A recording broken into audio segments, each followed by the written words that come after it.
Sa gitna ng sunod-sunod na banat ni dating Pangulong Rodrigo Duterte kay Pangulong Bongbong Marcos, nagpasalamat si Vice President Sara Duterte sa tiwala sa kanya ng Pangulo na manatili bilang kalihim ng Department of Education.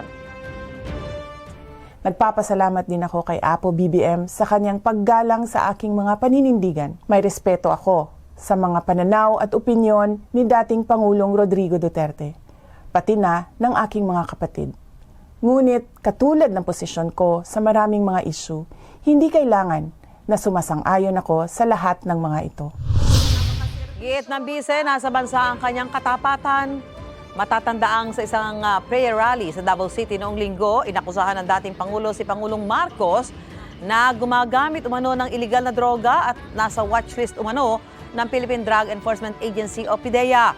Itinanggi na ito ng PIDEA. Ang kapatid naman ng bise na si Davao City Mayor Baste Duterte nanawagan sa Pangulo na mag-resign na. Sinabi naman kalaunan ni Senadora Amy Marcos na nagsorry sa kanya si Mayor Duterte para sa naging pahayag niya. Mga kapuso, para una ka sa mga balita, mag-subscribe sa GMA Integrated News sa YouTube. Sa mga kapuso abroad, subaybayan niyo po kami sa GMA Pinoy TV at sa www.gmanews.tv.